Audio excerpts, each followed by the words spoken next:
Hey, welcome back, everybody. It is Tuesday, December 3rd. It is the month of Christmas. That's right.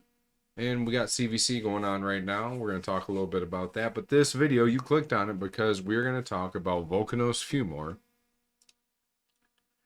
And I got to say, arguably, he's probably, man, he's up there as probably one of the best faction unity champions in the game. I got to tell you, boy, he just might be number one. He really might be number one. Let's go over his kit real quick here. His A1, Molten Blade, attacks an enemy each time the skill is used. It permanently increases the damage inflicted by 10% up to 100. Has a 50% chance to counterattack with this skill each time an enemy under HP burn attacks this champion or their allies. Books only increase damage. His defensive base, few more. He is a defensive base damage dealer. Flaming Terror, 3-turn cooldown when booked. Attacks all enemies. It will place True Fear on them for 2 turns. The debuff cannot be resisted by enemies who are already under HP burn debuff. Damage based on defense. A3, Demolition Burn. This is where we start reading a lot of text. 4-turn cooldown. No books will not decrease the cooldown on this, by the way, but you'll see why. Attacks enemy 2 times. The damage inflicted by the skill increases by 10% for the turns left remaining of any HP burn on the enemy team. This will stack up to 100%. If you have one faction ally, the damage received by this champion is decreased by 50% while this skill is not on cooldown. So he has an innate ability, kind of like Leorius, where Leorius cannot have debuffs put on him, any CC debuffs, while his A3, I think it is, not on cooldown. Same thing goes for Vulkanos. If you have one faction ally, he receives 50% less damage. Number 2, each time an HP burn is activated on an enemy, has a 50% chance to decrease the skill's cooldown by a turn. By the way, this happens a lot. Faction allies, number 3, if the target is under HP burn, this skill will ignore all block damage abilities. So block damage, ally protection, unkillable, shield, and stone skin. You heard that right. And then his passive, Surging Demon Fire. Books will increase this to a 70% chance. Whenever an enemy receives a buff or has their turn meter increased, has a 70% chance to place HP burn. So this is like Torment, but for fire. Okay? If an enemy already has HP burn, has a 50% chance to instantly activate it instead. Books up to 70. Demon Spawn Unity.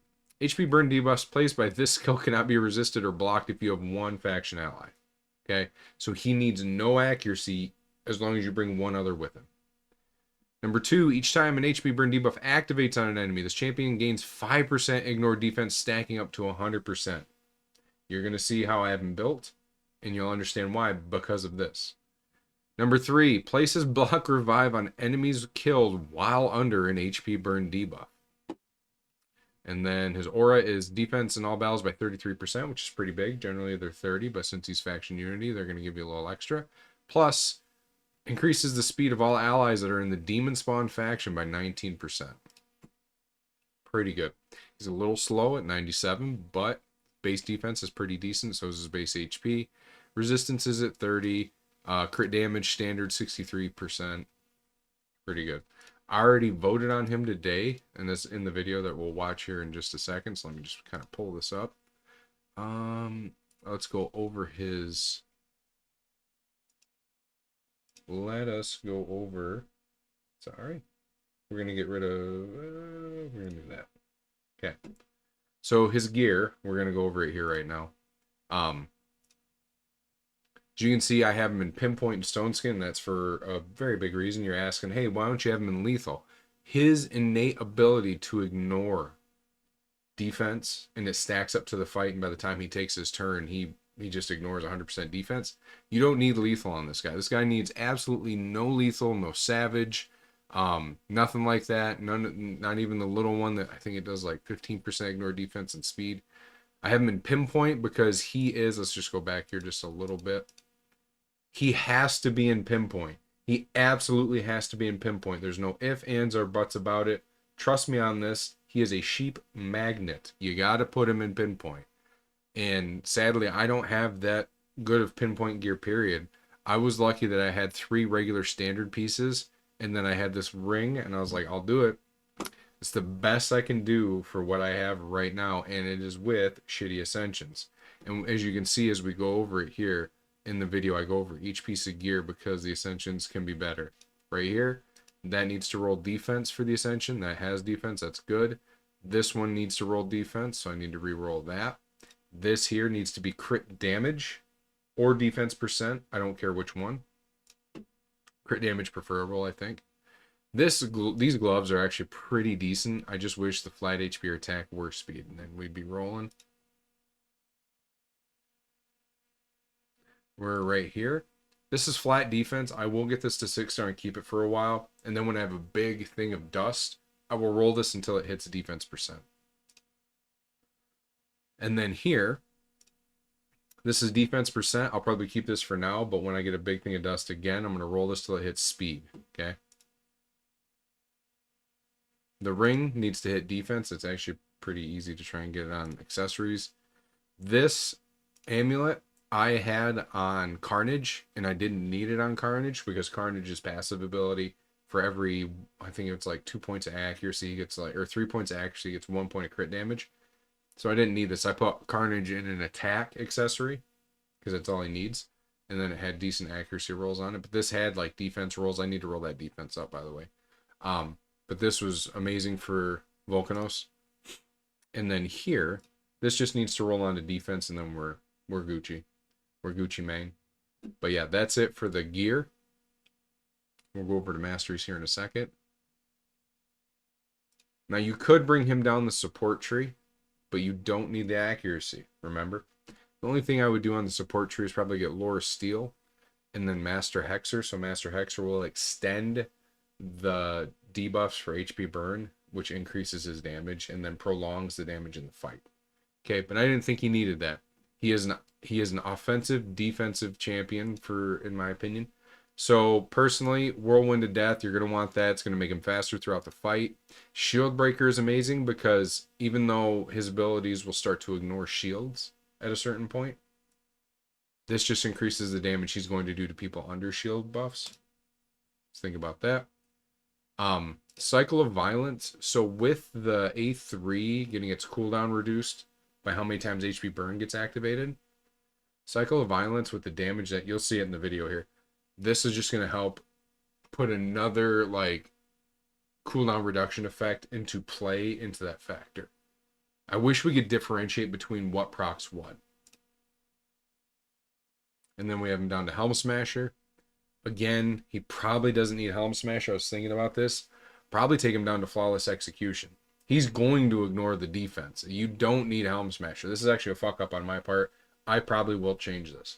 Because his innate ability to just ignore... Because here's the thing, too.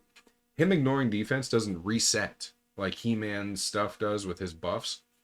It's there forever until the fight's done. You can do it in Hydra. You can do it in Ice Golem. I tried him out in Ice Golem. He's pretty decent in Ice Golem. You just have to build a very good team around him, and I just kind of threw together a team. Yeah, it's just ridiculous, to be honest. Yeah, honestly, take that down to Flawless Execution. Could probably do the shield here. Yeah. Trying to think how we would do that. Because I really do like here. You need Methodical. That just makes his A1 hit even harder. So I think you just swap that for there and then bring it down to Flawless Execution. I have him on Retribution. Cycle of Revenge. I mean, this really didn't matter here. Deterrence I wouldn't do. Deterrence really gets you in trouble, by the way. Deterrence will fuck you up. Don't do Deterrence. I don't like it as a mastery anymore.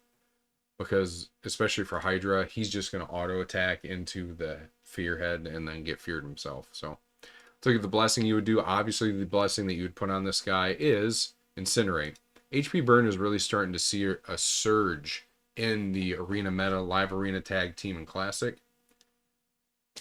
Incinerate really is the one to go with. It's like him, Gizmac, Sulfurion. There's a couple guys that absolutely you want Incinerate on. I actually switched my Sulfurion over to Incinerate. Okay.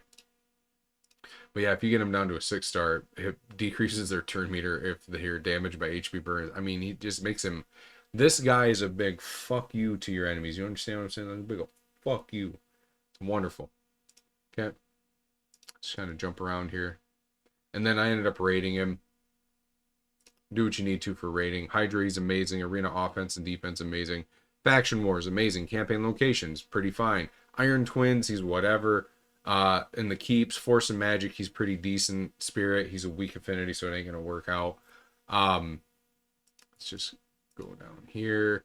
Demon Lord, he's gonna be fine. Spider's Den, he's gonna be pretty amazing in. Ice Golem's Peak, he's pretty decent in. Minotaur's Labyrinth, good. Fire Knight, he's not great in, I would argue. He only has a single hit front is A1. Let's see, what else do we got here? Sand Devil, garbage. He's not going to be good in Sand Devil, in my opinion. Phantom Shogun, garbage. Yeah. Yeah, there you go. That's going to be it. I don't know how well he's going to do in Chimera, so that's just something to look out for. Let's jump into this one.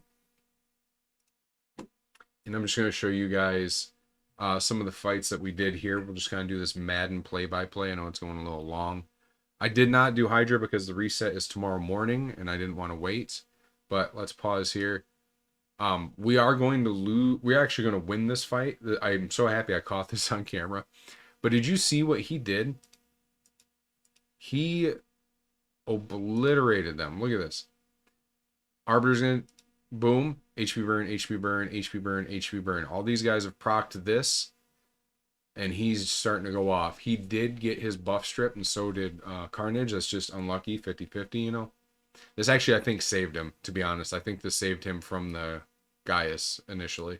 Because I fought this team last night, and they killed me. And I said, screw it, I'll try it again this morning, and it worked out. But look at this. They're just taking, and Surging Demon Fire is just proccing like crazy. There's just all these ambient effects going off. He did not get frozen, which was kind of funny, and that is because of the pinpoint we have him in. So not only did he dodge all the sheep on the team, but then he just dodged this, like, crazy. Okay, here we go. So people are about to die, but now Vulkanos, we're going to A2 and kill everybody, and killed himself. Since he is the one that initiated the kill, Gaius dies first, technically, and then the ability goes on the stack for the trigger, and then boom, it kills Vulkanos. I just thought that was kind of funny. I'm sitting here just going, what the fuck? Yeah. I've literally been grinding Arena. I'm in Plat right now because of this team. Let's watch this team. Okay, another example. He's amazing against Arbiter teams. Anybody that's going to do buffs, going to do turn meter manipulation, just burning the shit out of everybody. Almost died here. Got lucky. Did we block revive him? Nope, we didn't, because he didn't die with an HP burn on. We're going to remove that. Give buffs. Right here. We'll just do that to her. By the way, block revive still happens even when he's dead. So his ability to block revive, if they die under HP burn, is still active if he's dead. Keep that in mind.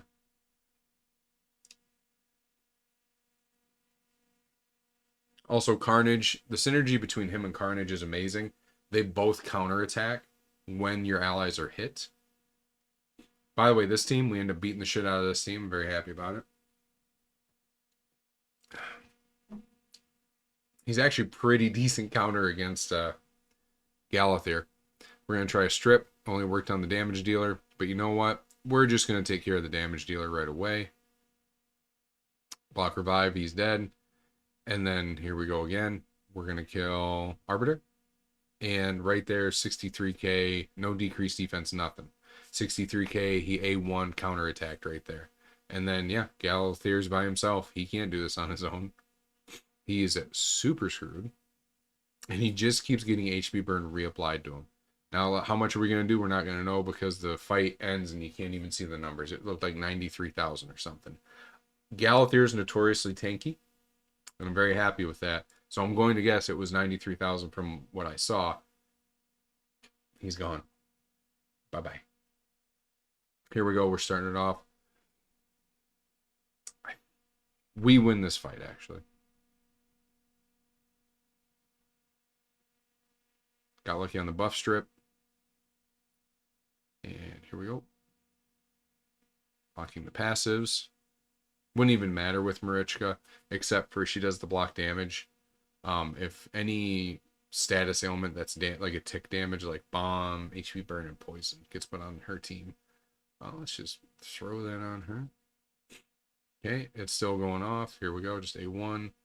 And then people are about to, yep, she's gone. I think Onryu had a reaction proc right there. Okay, block revive, she's gone. This is off cooldown. And then he's gone.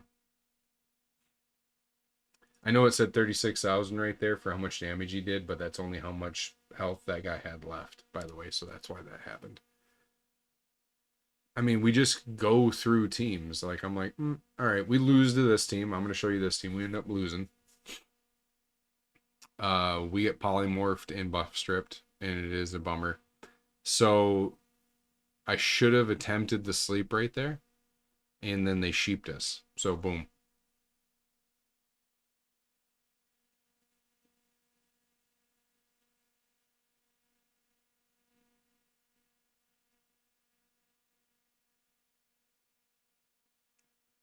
Yeah. And my Duchess, she's in like 9-piece protection. I'm probably going to put her back into a different build because I do not like her in this build. And move that over to my Helicath. This team down here, by the way. Yeah, watch this. This big team, this big fuck you team. Watch this shit. Everybody is on fire. Now we're locked out of our cooldowns. Surging Demon Fire just keeps rocking. He gets sheeped. Boom, Marius is gone.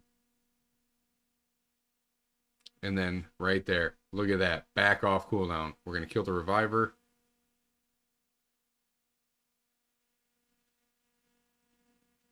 For some reason, he got to revive. I don't know how he revived that guy. But yeah. And it's like, okay, that's fine. You're dead. And then he's just going to go against Warlord. And, yep, see you later, Warlord. 89k for the first hit. That's a double hit attack. So I am extremely happy with this. Vulkanos is amazing. I think he's definitely top 2 for Faction Guardians. The only other one, maybe it's Teox, maybe it's Fina. Who knows? He's probably number 1 right now. Like the best Faction Guardians, Faction Unity champions are, it's going to be Vulkanos, Teox, Fina, and the 4th one is probably, how do you say his name? I gotta see. I've seen a lot of content creators say it wrong, and it bugs the shit out of me. So let's just look for Heraclitus. This is Heraclitus, folks. This is how you say this fucking name. Jeez, look into mythology, would you? This fucking giant nerd in front of you telling you this shit. Tribune Heraclitus. I did try for this guy, and I did not get him. It's kind of bummed out, but again, champion fatigue. I don't know. Yeah, we'll see. We'll see. Since I did get Crixia, I am eagerly awaiting this Faction Unity champion, mainly because it's probably going to have something to do with fear. It's probably going to help you out with the Chimera clan boss, and since I do have a Fortis with a 5-star, plus I have her, plus we'll get the other mythic in this faction when they release it. It's probably going to be released next week, because if you're watching this, you've probably seen the videos on the other content creators that have access to the test server, and they've been showing essentially what you can do with Chimera clan boss. We do know that the next faction Unity champion is Dark Elves, and they did show what he looked like already in the last video. He will most likely be coming out next week or next 2 weeks. So it's going to be it for the video. Thank you for tuning in. Bye-bye.